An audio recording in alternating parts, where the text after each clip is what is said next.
할렐루야, 감사합니다. 오늘은 이제 누가복음 18장 1절에 나오는 말씀을 함께 은혜를 나누고자 합니다. 마가복음에 있는 말씀을 함께 이제 계속적으로 1장부터 지금 14장까지 함께 강의 설교로 은혜를 나누고 있었습니다. 이번 주간에 특별히 이제 기도에 대한 말씀이 계속적으로 생각이 나고 또 기도에 대한 성경 공부도 오늘 오후에 종강으로 기도에 대한 말씀을 함께 공부하기 위해서 설교 시간에도 기도에 대한 말씀을 나눴으면 좋겠다 하는 생각이 와서 기도 말씀을 준비하였습니다. 특별히 이제 말씀 가운데 있다가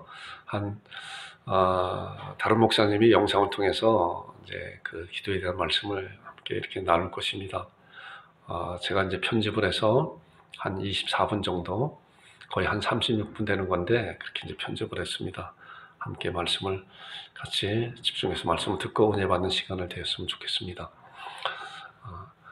오늘 말씀을 보니까 이제 본문에 대한 말씀은 제가 1절 읽고 여러분들이 2절 읽겠습니다.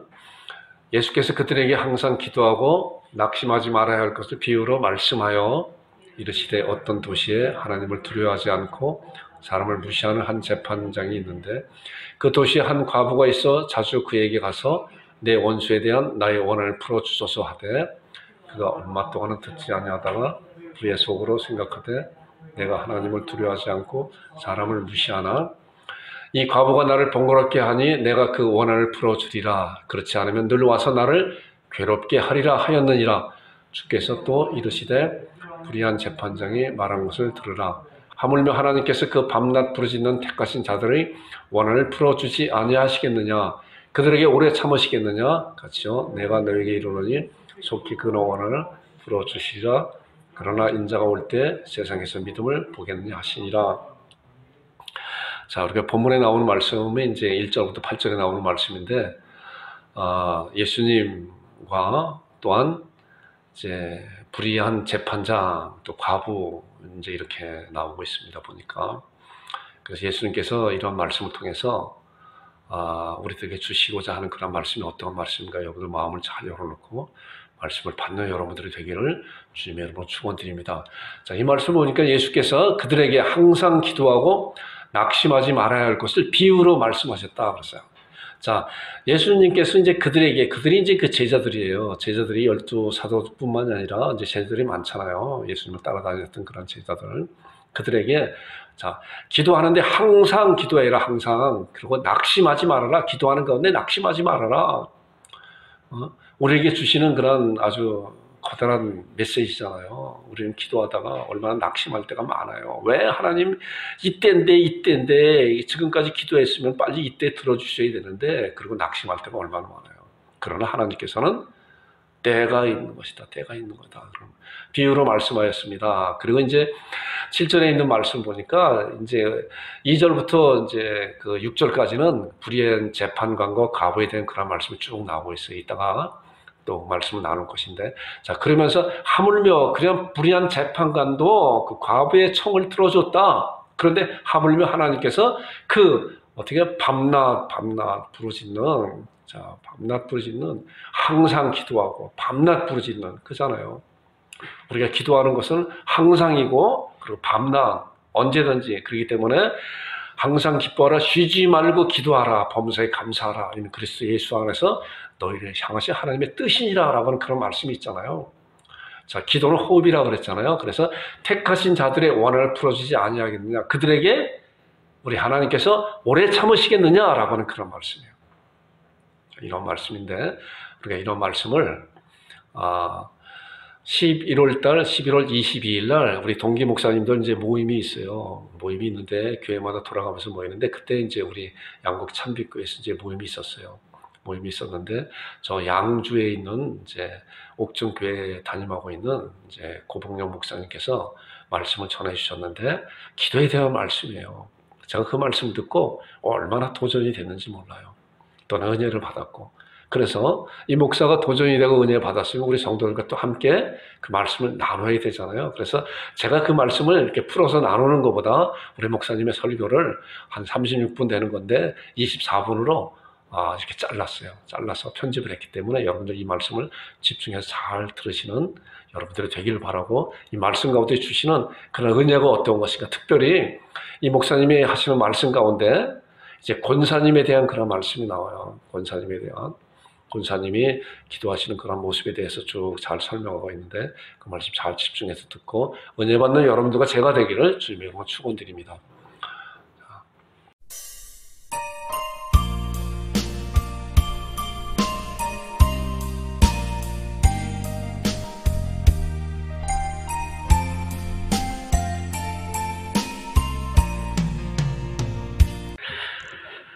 하나님 아버지, 부족한 종이 주의 단에 섰습니다. 성령께서 하시고자 하시는 말씀만 선포되게 하여 주옵소서. 예수님 이름으로 기도합니다. 아멘. 할렐루야. 아멘. 예.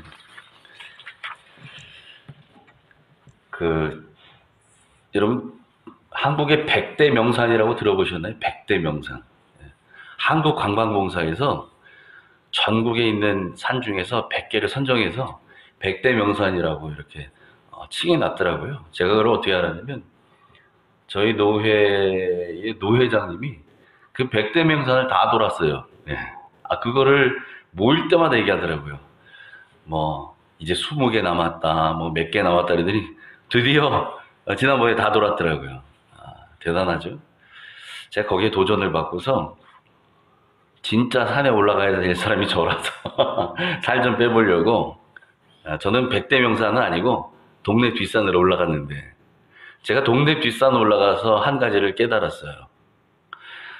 산에 올라갈 때는 신발이 중요하다는 사실을 알았어요. 신발이. 제가 그 조깅화를 신고 올라갔거든요. 청바지 입고 이제 이렇게 올라갔죠. 뭐 산 다녀봤어야죠. 근데 올라갈 때는 잘 몰랐는데 내려올 때 이게 자갈 같은 거 요만한 것들이 있으니까 발이 쭉쭉 미끄러지더라고요. 그래서 그때 제가 알았어요. 야, 이거 산은 신발이 중요하구나. 여러분, 우리 인생도 그렇습니다. 우리 인생에도 그렇게 내리막에 발이 미끄러질 때가 있어요. 그래서 산에 갈 때는 등산화가 중요하듯이 우리 인생에도 꼭 필요한 것이 있습니다. 오늘 본문의 시편 기자가 자기의 경험을 통해서 그것을 얘기하고 있어요. 오늘 먼저 18절을 다시 한 번만 읽어볼까요? 18절만 있습니다. 시작.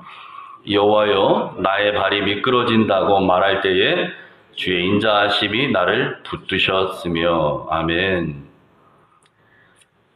나의 발이 미끄러진다고 말할 때에 주의 인자하심이 나를 붙드셨습니다. 이렇게 고백하죠. 여러분, 길을 걷다거나 아니면 겨울철 빙판에서 미끄러질 때는 사실 대책 없어요. 미끄러질 때는, 미끄러지기 전에는 조심하지만 미끄러질 때는 대책 없는 거죠. 미끄러질 수밖에 없죠. 그런데 문제는 뭐냐? 잘 미끄러져야 된다는 거죠. 잘 넘어져야 돼요. 넘어지더라도 잘 넘어져야 됩니다. 그래서 여러분, 유도를 가르칠 때는 낙법을 먼저 가르친다 그래요. 낙법. 잘 떨어져야 돼요. 잘 엎어져야 돼요.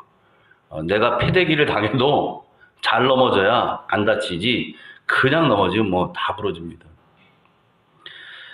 그런데 여러분, 하나님은 우리에게 낙법을 가르치시는 분이 아니에요. 우리에게 잘 넘어지는 법을 가르치시는 분이 아니라 우리를 넘어지지 않도록 주의 인자하심으로 붙들어 주시는 분이십니다. 아멘. 네. 여러분, 그래서 우리는 더욱 이 주님의 긍휼과 인자하심이 필요한 줄 믿습니다.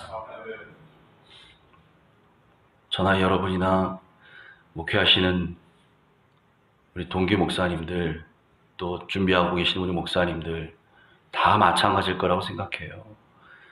우리는 그 주님의 긍휼하심과 인자하심 없이는 단 한순간도 서 있을 수조차 없는 사람들이기 때문에 그래요. 서 있는 것도 내 힘 같지만 아니라는 거죠. 이어서 시인이 자신의 경험을 토대로 또 이렇게 고백합니다. 우리 19절 읽어봅니다. 19절 시작. 내 속에 근심이 많을 때에 주의 위안이 내 영혼을 즐겁게 하시나이다. 아멘. 내 속에 근심이 많을 때에. 여러분, 근심 걱정 안 해본 사람이 어디 있어요? 다 해보셨잖아요. 어쩌면 지금도 근심 가운데 있는 분이 계실지 모르겠고, 여러분이 근심이 많으면 나타나는 공통적인 것들이 이런 거죠. 잠이 안 온다. 소화가 잘 안 된다. 뭐 이런 거잖아요. 뭐 자도 잔 것 같지 않고 늘 찌뿌둥하고. 왜? 내 마음과 정신이 다 거기에 빼앗겨 버리니까요. 밤새 뒤척이고 겨우 잠들었다가도 뭐 한두 시간 자고 또 깨고 뭐 이런 일들이 있잖아요. 제가 우리 성도님들에게 그런 얘기합니다. 여러분, 많이 그런 일이 있을 때는 그건 하나님께서 기도하라는 사인입니다. 그럴 때는 새벽 2시고 3시고 4시고 이불 박차고 나오셔서 기도하러 오세요. 제가 얘기해요. 번면하죠. 왜냐면 그때는요, 성령께서 기도하라는 거예요. 기도. 이불 뒤집어 싸고 오지도 않는 잠 어떻게 잡을까? 이리 뒤척 저렇게 뒤척 해봐야 머릿속에 고민만 더 생기고 근심만 더 생기고요. 머릿속으로 상상으로는 뭐 만리장성 주어서 답 없거든요. 그때는 성령께서 부르시는 거예요. 기도하라는 거예요. 기도하라, 기도하라. 그래서 예배 시간 딱 맞춰 기도하러 오는 게 아니라, 아니 1시간 전에 와서 기도하면 어때요? 2시간 전에 와서 기도하면 어때요? 성령께서 기도하라고 하는데. 그래서 기도하러 나오면 참 좋겠는데 잘 안 오시더라고요. 그래도 잘 안 와요. 여러분, 저희 교회 등록교인은 아니신데 새벽 기도하러 오시는 권사님 중에 한 분이 계셔요. 이 권사님이 작년 어느 날 저에게 한번 물어보시더라고요. 목사님, 제가 드릴 말씀이 있어요. 아, 뭔데요? 권사님 얘기하세요. 그랬더니 평일날 와서 제가 기도해도 될까요? 평일날 제가 기도원에 갈 수는 없고 일을 하니까 일 끝나고라도 와서 기도할 수 없을까요? 언제든지 오세요, 권사님. 걱정 마시고 오세요. 문 열려 있습니다. 간혹 잠길 때가 있더라도 제가 우리 교회 오시는 분들은 전부 다 비밀번호 그 웬만한 동네 사람들 다 알거든요. 비밀번호 다 알려드려요. 열고 들어오시라고. 웬만하면 그리고 제가 다 있죠. 알고 봤더니 그렇게 해서 이분이 이제 그 다음 날부터 예배 없는 평일에도 와서 기도를 해요. 그래서 제가 음악을 틀어드렸어요. 혼자 조용히 하시는 것 같아요. 음악을 틀면 마음껏 좀 소리라도 지를 수 있잖아요. 그렇게 울면서 기도를 시작하시더라고요. 나중에 얘기를 들었어요. 들어봤더니 이 권사님 남편이 바람이 난 거예요. 집을 나갔어요. 일하러 지방에 내려갔다가 지방에서 왜 어떤 여자하고 눈이 맞은 거예요. 지방에 내려가서 공사하시는 분이신데 아들이 둘이 있는데 장가가서 손주난 아들 말고 아직 결혼하는 작은 아들. 이 아들이 작년에 연말쯤에 술을 먹고 모르는 여자들하고 같이 있다가 그 중에 한 여자하고 하룻밤을 샜는데 그게 문제가 돼서 경찰에 입건이 됐어요. 성폭행 혐의로. 근데 알고 보니 그 집이 어느 집이냐? 그 여자의 집이었다는 거예요. 그러니까 억울한 거죠. 내가 뭐 이 여자를 데리고 여관에 간 것도 아니고 그 집에 가서 뭐 그런데 문제는 또 이 아들이 또 중간에 그런 거 있잖아요. 많이 먹으면 필름이 끊기는 거. 그런 일들이 이제 일어나는 거죠. 하소연도 못해요. 억울해도 억울하다고 어디 누가 알아주지도 않아요. 그래서 매일 기도해요. 매일 1시간씩 와서 울다 가셔요. 예. 막 울니다. 그러다가 어느 날부터는 이분이 막 소리를 막 하시면서 기도하시라. 이해가 되죠. 얼마나 힘들면 저러실까. 얼마나 소리를 지르며 기도하시는지 목이 다 쉬었어요, 이 권사님. 하루 종일 여러분 왜 기도 많이 하는 목사님들 안녕하십니까? 이거 있잖아요. 이 권사님이 이래요. 네. 아니 목사는 목소리가 쨍쨍한데 이 권사님은 목소리가 안녕하십니까? 이러고 다녀요. 아. 그래서 제가 너무 안 돼서 지난번에는 우리 임지훈 목사님 거기서 판매하시는 그거 그 뭐죠 그거 그 꿀로 만든 그 뭐라 그러죠 목에 좋은 거 잊어버렸네 그거 그 요거 100ml짜리 이런 거 있잖아요 그거 그 타서 먹는 거 그걸 하나 선물해 드렸어요. 아 너무 목이 그러고 사시니까 그렇다고 이분한테 기도하라고 말라고 뭐 소리 지르며 기도하지 말라고 할 수도 없잖아요. 하나님 앞에 매달릴 수밖에 없는데 여러분 제가 그분 기도하는 거 이렇게 보면서 어떤 마음이 들었냐면 야 이분 정말 복받은 분이다. 여러분 오해하지 마세요. 문제 생겼는데 복받았다고 해서 이상한 게 아니라 여러분 분명히 성경은 우리에게 뭐랍니까? 하나님은 우리에게 감당할 만한 시험밖에 안 주신다고 하시잖아요. 네? 감당할 만한 시험을 주셔요. 그 시험은 그 권사님이 감당할 만한 시험이었어요. 그러나 하나님께서 그 시험 당할 때 그래 어디 잘 버티나 보자 이러지 않거든요. 시험 당할 쯤에 또한 피할 길을 내서 너희로 능히 감당케 하신다고 하셔요. 피할 길을 내셔요. 그러니까 이 권사님은 그 시험을 감당할 만한 믿음의 맷집이 있어요. 그걸 견뎌낼 만한 거예요. 그리고 그것을 통해서 하나님께서 연단하시고 인내하게 하셔서 더 믿음을 강하게 하시는 거죠. 그 권사님에게. 여러분, 그 과정을 통과하고 나면 그 권사님에게 어떠한 것들이 기다릴까요? 하나님께서 그 권사님 가만히 놔두시겠어요? 제가 분명히 장담하는데요. 놀라운 복을 받으실 거예요. 그 권사님. 예? 제가 뭘 통해 아냐면 이제 그분이 기도한 지가 1년이 막 넘어가요. 이제 연말이 되니까요.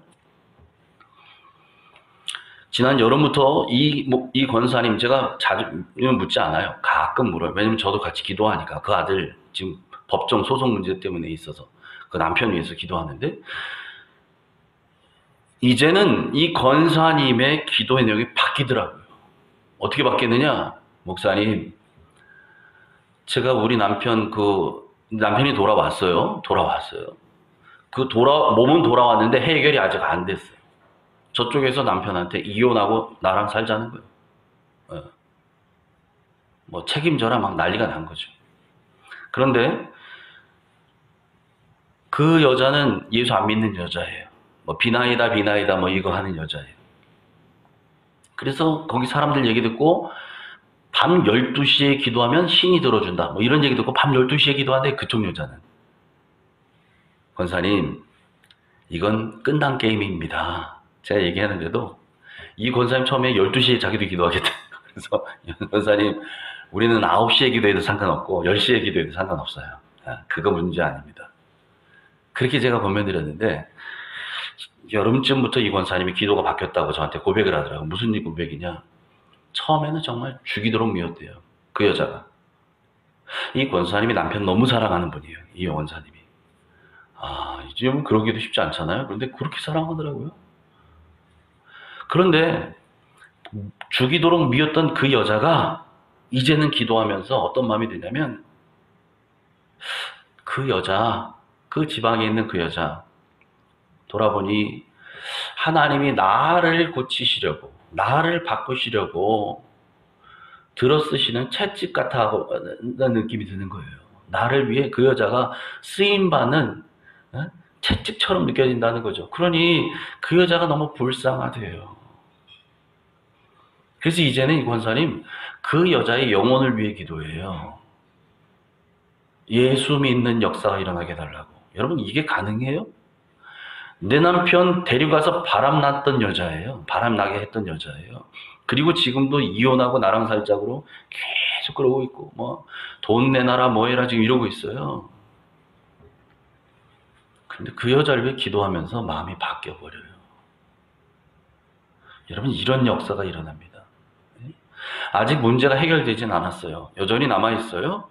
아들 재판도 지금 연기가 되고 뭐 합의를 종용하면서 12월 10며칠 12월 다음 달에 이제 뭐 하라고 또 뭐 날짜를 정해줬어요. 법원에서. 그래서 그걸 놓고 또 기도하고 있고 뭐 이거 저거 막 있지만 그럼에도 불구하고 이 권사님 하루도 쉬지 않고 와서 기도해요. 하루도 쉬지 않고. 목사님 피곤하니까 주일은 집에 가잖아요. 주일 밤에도 와서 기도해요. 그걸 통해서 한편으로서 감사하더라고요. 뭐가 감사하느냐.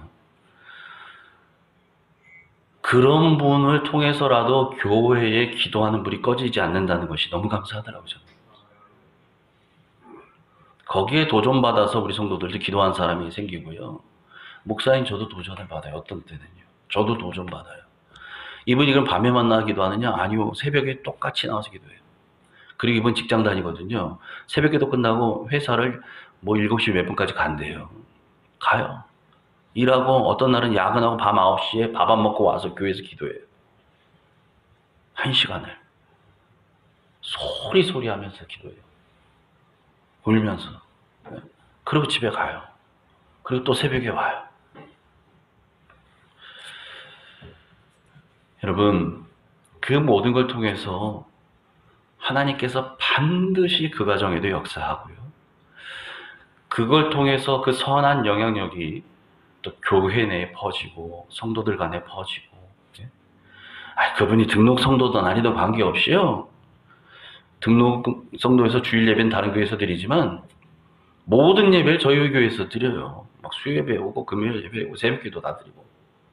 지난 추수감사주일날 그분이 떡을 했어요. 지난 10월 우리 저희 설립 5주년 할 때도 그분이 떡을 하고 교회에. 그렇게 섬기시더라고요. 그렇게 하셔요. 여러분, 우리 안에 근심이 많을 때가 있어요. 근심이 쌓일 때. 감당할 수 없을 만큼 문제가 밀려올 때가 있습니다. 그럴 때요, 하나님 앞에서 울 수 있다면 그것이 가장 큰 축복인 줄 믿습니다. 오늘 시인이 그것을 고백합니다. 오늘 그것을 고백하잖아요. 내 속에 근심이 많을 때 주의 위안이 내 영혼을 즐겁게 하시나이다.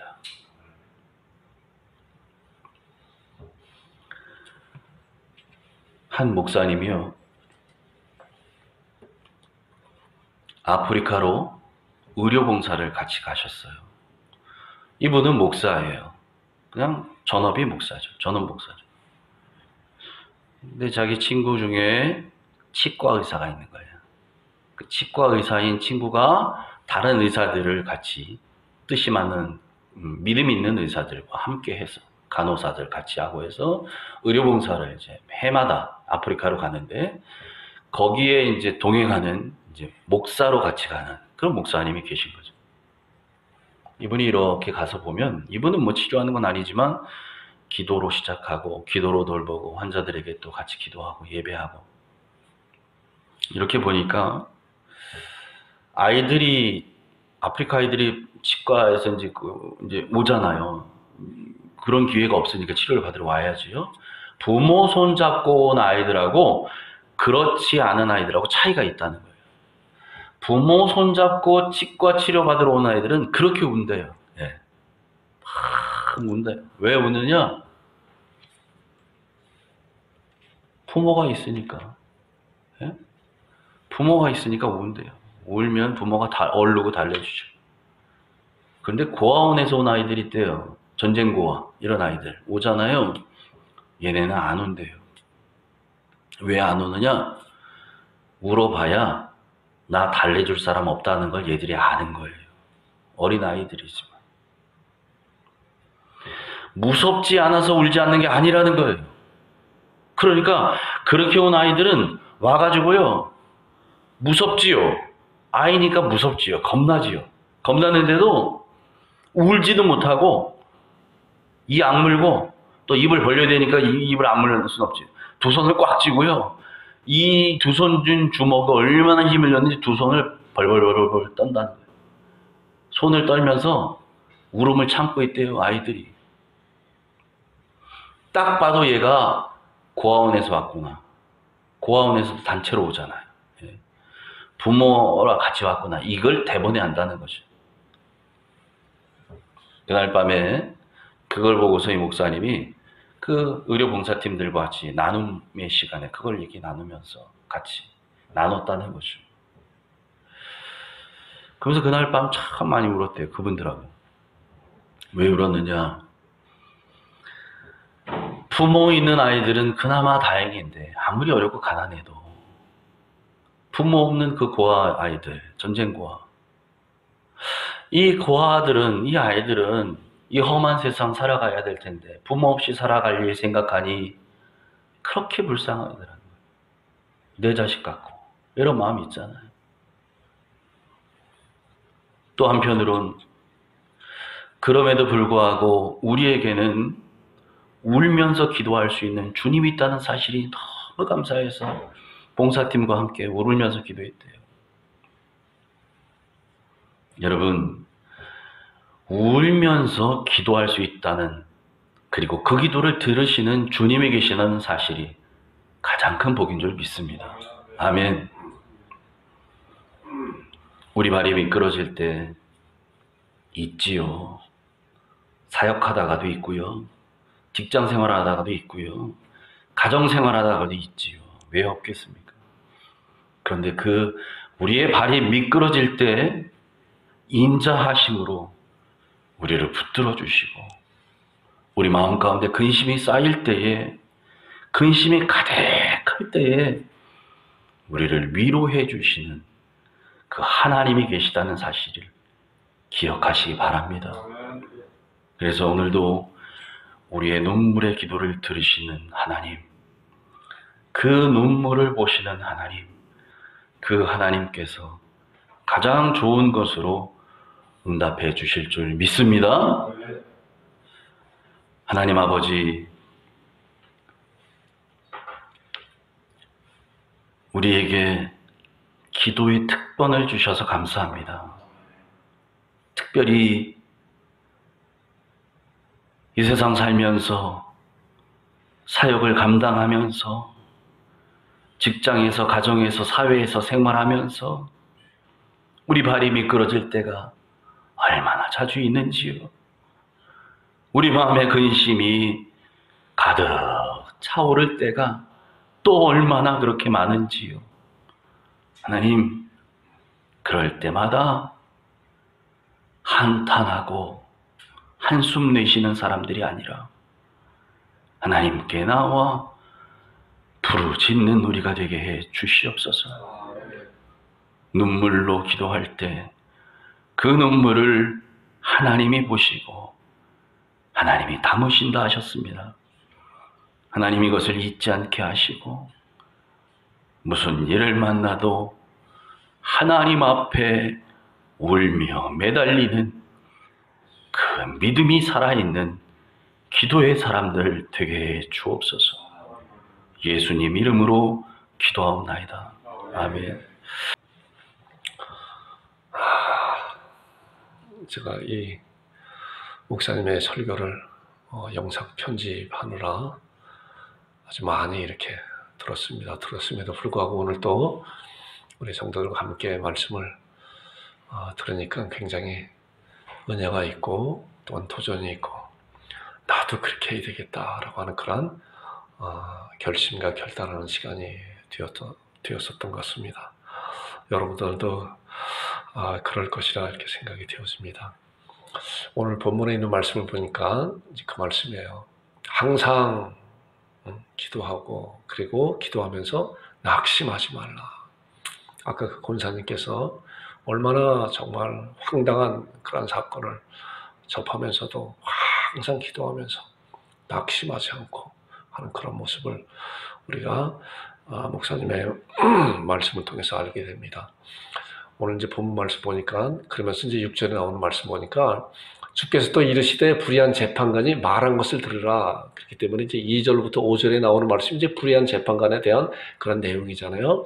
제가 그 내용을 이렇게 좀 요약을 해봤습니다. 자, 불의한 재판관은 어떤 것인가? 2절부터 5절에 나오는 그런 말씀인데, 하나님을 두려워하지 않고 백성을 무시하는 자다. 이런 자가 재판관이에요. 이게 불의한 재판관, 악독한 재판관이죠. 자기 구매에 맞게끔 하는 그런 재판관이에요. 이런 재판관을 만나게 되면은 정말 재판관 백성들이 정말 힘들죠. 자, 이 과부는 어떤 과부인가 보세요. 억울함으로 또한 서름을 당하는 자잖아요. 지금도 그렇지만 당시에는 더 과부들이 경제 활동도 하지 못하고 그런 가운데 있기 때문에 굉장히 어려운 처지에 있는데, 그러면 억울함을 당하고 서름을 당하는데, 그런데 이 과부는 그러나 들어줄 때까지 간청하는 자, 그 불의한 재판관에게. 불의한 재판관은 백성을 무시하고 하나님을 두려워하지 않는 그런 자임에도 불구하고 이 과부는 끈질기게 밤낮 자주 불의한 재판관에게 간청을 했죠. 나의 억울함을, 나의 불의함을 알아달라고, 해결해달라고. 그랬더니 이 재판관이 어땠어요? 보니까 결국 불의한 재판관은 과부의 간청을 들어줬다. 왜 들어줬을까요? 왜 들어줬냐고 하면 그 밑에 나오는 말씀이에요. 계속 괴롭히기 때문에 그랬어요. 이 불의한 재판관이 생각할 때, 불의한 이 악독한 재판관이 생각해도 매일같이 날마다 밤낮 가릴 거 없이 와서 울며 불며 그랬을 거 아니에요. 이 과부가 나의 억울함을 해결해달라고, 당신이 해결해달라고, 재판관이 해결해달라고 들은 척도 안 하는데 그 다음날도 오고 아침에도 오고 저녁 때도 오고 날마다 시 때도 없이 왔었던 거 아니에요. 그랬더니 이 불의한 재판관이, 악독한 이 사람이, 아유 이젠 그만 와라. 아무리 그래도 듣지 않으니까 나를 계속 괴롭힌다. 재판관이 그런 것이 괴롭히는 건가요? 간청해달라는 것이? 악독한 자이기 때문에 괴롭이라고 하는 그런 단어를 쓰게 되죠. 나를 괴롭게 하니까 내가 이 문제를 해결해 주겠다라고 해서 그 문제를 해결해 줬잖아요.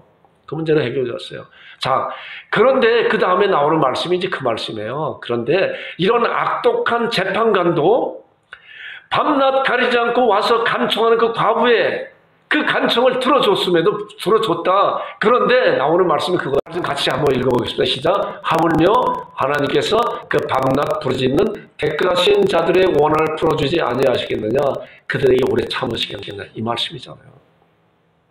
이것이 하나님께서 우리에게 주시는 놀라운 약속된 말씀이에요. 하물며 그런 악독한 재판관도 밤낮 가리지 않고 날마다 와서 간청하는 그 과부의 힘없는 그 과부, 그냥 내쳐도 되어버리는 그런 과부의 그런 청을 들어줬는데, 하물며 우리 하나님께서 온 우주를 만드시고 창조하시고 운행하시고 다스리고 이끄시는 그 하나님께서 누가요? 밤낮 부르짖는 택하신 자들, 밤낮 부르짖는 하나님의 자녀들, 그 원한을 풀어주지 않겠느냐? 그들에게 오래 참으시겠느냐? 이것이에요.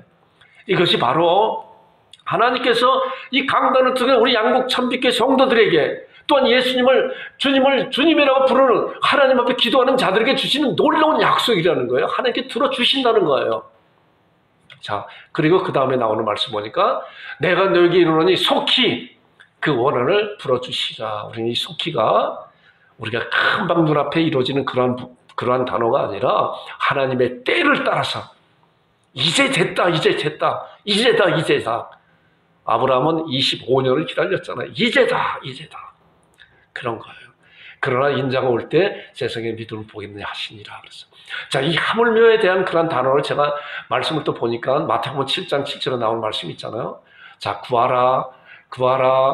그리하면 너에게 주실 것이요, 찾으라 그러면 너에게 찾아낼 것이요, 문을 두드리라 그러면 너에게 열릴 것이니. 자, 그렇게 나오는 말씀이, 너희 중에 누가 아들이 떡을 달라면 돌을 주며 생선을 달라면 뱀을 줄 사람 누가 있느냐, 너희에게 악한 자라도 좋은 것을 자식에게 줄 줄 알거든.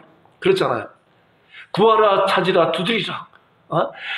너희 중에 아무리 악한 자라도 자식이 떡을 달라면 돌을 줄 사람 누가 있으며 생선을 달라면 뱀을 줄 사람 누가 있느냐. 아무리 악한 자는 자기 자식에게 좋은 것을 줄 줄 알거든. 그래요. 그리고 나오는 말씀이 하물며예요. 하물며. 마태복음에 하물며가 나와. 이 하물며라고 하는 그런 단어가 이제 그러한 자들도, 그런 악독한 재판관이나 악독한 그런 자도 자기 자식에게, 그 과부에게 좋은 것을 줄 줄 아는데, 우리 하나님께서 택하신 자들의 하나님 밤낮 부르짖는 그런 자들에게 하물며예요. 하물며. 마태복음 보니까 하물며 나오는 말씀에 하늘에 계신 너희 아버지께서 뭐예요? 구하는 자에게 좋은 것을 주잖아요. 우리 기도는 특권이에요. 특권임에도 불구하고 우리가 구해야 돼요. 구해야 할 때 하나님께서 그런 구하는 자에게, 하나님께서 응답하시는 방법은 구하는 자에게. 자, 보세요. 다음에 나오는 말씀과 시편, 아까 94편 18절과 19절에 나오는 말씀이 아까 우리 목사님께서 말씀해 주신 그런 본문에 대한 말씀이잖아요. 여호와여, 나의 발이 미끄러진다고, 여호와여 나의 발이 미끄러진다고 말할 때 주의 인자심 나를 붙드셨습니다. 자, 여기서 중요한 말씀은 나의 발이 미끄러진다고 뭐예요? 말할 때예요. 말하는 거예요. 뭐예요? 하나님 앞에, 아까 목사님께서 말하신 하나님 앞에 울 수 있는 그분이 있다고 하는 그것이 큰 복이라는 거잖아요. 당하는 환경이 어려움이 아니라, 아무리 누구한테나가 다 이 세상 사람은 당하는 환경이 있어요. 크고 낮음에 그런 불과할 뿐이지. 그러나 그런 당함이 있을 때 그것을 가지고 울 수 있는, 고할 수 있는, 말할 수 있는 그분이 있다고 하는, 그분이 우리 하나님의, 우리 아버지 하나님이 있다고 하는 것이 우리에게 큰 복이라는 거예요. 그것이 바로 보세요. 여호와여 나의 발이 미끄러진다고 말할 때 하나님 앞에 말할 때 주의 인자하심 나를 붙드셨습니다. 그리고 내 속에 근심이 많을 때 어떻게 해요? 우리도 하나님 앞에 또 말하잖아요. 그때 주의 위안이 내 영혼을 즐겁게 하나이다. 이 말씀을 보니까 미끄러질 때 붙드셨고, 근심이 있을 때 즐겁게, 완전히 반전이 되잖아요. 반전이 되는 과정이 뭐예요? 조건이 뭐예요? 말할 때예요. 우리는 하나님 앞에 말해야 돼요. 하나님 앞에 기도해야 된다는 거예요. 하나님 앞에 우리는 눈물로 기도해야 된다는 거예요. 울어야 된다는 거예요. 자, 이것이 우리에게 주신 놀라운 그런 은혜고 복이라는 거예요. 자, 이제 그 다음에 마지막 말씀 이제 보니까 본문에 나온 말씀. 하물며 하나님께 그 밤낮 부르짖는 택하신 자들의 원한을 풀어주지 아니하시겠느냐. 그들이 오래 참으시겠느냐? 내가 너에게 이르노니 속히 그 원한을 풀어주시라. 그리고 마지막 절에 그러나 인자가 올 때 세상에서 믿음을 보겠느냐 하시니라. 인자가 올 때 세상에 믿음을 보겠느냐 하시니라. 우리 본문에 나오는 말씀을 마무리하면서, 비유적인 말씀을 마무리하면서 제자들에게 예수님께서 그러나 인자가 올 때 세상에서 믿음을 보겠느냐, 과연 이 믿음을 보겠느냐 하는 거예요. 우리에게 주시는 그런 말씀에 대한 의미가 무엇인가 잘 생각해 보세요. 자, 누가복음 8장 15절에 나오는 말씀이니까 씨 뿌리는 비유에 대해서 말씀이 나오잖아요. 어떤 재는 길가에, 어떤 씨는 바위 틈에, 어떤 것은 가시떨기에 있잖아요. 다 열매를 맺지 못하고 하는 그런 가운데 있죠. 자, 그런데 마지막에 좋은 땅에 있다는 것은 뭐예요? 좋은 땅에 있다는 것은, 자, 말씀 잘 보세요. 착하고 좋은 마음으로 말씀을 듣고 지켜, 여러분들 말씀을 들었잖아요. 말씀을 듣고 지켜 행하는 자는, 자, 우리가 기도에 대한 말씀을 지금 같이 말씀을 나누는데, 말씀을 듣고 거기서 끝난다고 하면 하나는 지식에 불과한 거예요. 그러나 말씀을 듣고 지켜 행할 때, 자, 이 말씀을 보니까 말씀을 듣고 지켜, 자, 행함이라고 하는 것은 뭐냐고 하면은, 아까 우리가 처음에 본문의 1절 나오는 말씀이 항상 기도하고 낙심하지 말아야 된다라고 하는 그런 말씀인데, 기도하면서 낙심하지 말아야 된다는 말씀인데, 이 말씀 보니까 말씀을 듣고 지켜 어떻게, 자, 같이 읽어보겠습니다. 시작. 인내로 결실하는 자니라. 자, 결실은 인내가 있는 거예요. 기도는 인내가 필요한 거예요. 하나님께서 우리가 하나님 앞에 정말 간절히 기도하는 가운데, 사모하는 가운데 기도해도 아무것도 이루어지지 않는 것 같아요. 그러나 우리는 이제 아까 그 권사님 같이 밤낮, 날마다 나의 기도를 들어주신다고 하는 놀라운 하나님의 은혜를 붙잡고 기도할 때 그 기도의 과정이 인내가 필요한 거예요. 인내가. 좌절하는 것이 아니라, 낙심하는 것이 아니라 항상 기도하면서 하나님께서 그 기도를 들어주신다고 하는 놀라운 사실을 믿고 그때가 언제인지 사모하는 가운데, 기다리는 가운데 나에게 주어지는 그런 복이 어떤 것인가 바라보면서 기도하는 거예요. 그렇기 때문에 아브라함은 뭐예요? 아브라함의 믿음은 100세가 되어 자기 몸의 죽음과 살해에 대해 죽음을 알고도 믿음이 약해지지 아니하고, 믿음이 없어 하나님의 약속을 의심치 않고 믿음의 견고에 있어서 하나님 앞에 영광 돌리고, 영광 돌렸다는 거예요. 아무것도 이루어지지 않았는데도 하나님 앞에 영광 돌리고, 왜? 하나님께 이루어주신다는 그런 약속을 붙잡았기 때문에, 그리고 분명히 그런 사실을 확신하였다. 우리가 기도할 때 그거예요. 우리 눈에 보이는 우리 생각 가운데 아무것도 이루어지지 아니하였다고 해도 우리는 기도했기 때문에 우리 하나님께 그 기도를 들어주셨다. 그리고 그 하나님께서 이제 우리의 그 기도를 인내로서 열매를 맺어가는 그런 가운데 하나님께서 하나님 앞에 영광을 돌리는 가운데 하나님 감사합니다. 감사합니다. 날마다 그 내용에 대해서 기도할 때 하나님께서는 때를 따라서 가장 좋은 것으로 우리에게 베풀어 주시는 그런 놀라운 하나님이라고 하는 그런 사실을 여러분과 제가 믿고 따라가는 그분들이 되기를 주님의 이름으로 축원드립니다. 합심 기도하겠습니다. 말씀에 서서 기도하게 서서 먼저 말씀을 잘 서는 여러분들이 되길 바랍니다. 그리고 기도의 용서가 되게 하소서, 기도로 열매 맺게 하여 주옵소서라고 간절히 이 시간 기도하는 시간 갖겠습니다.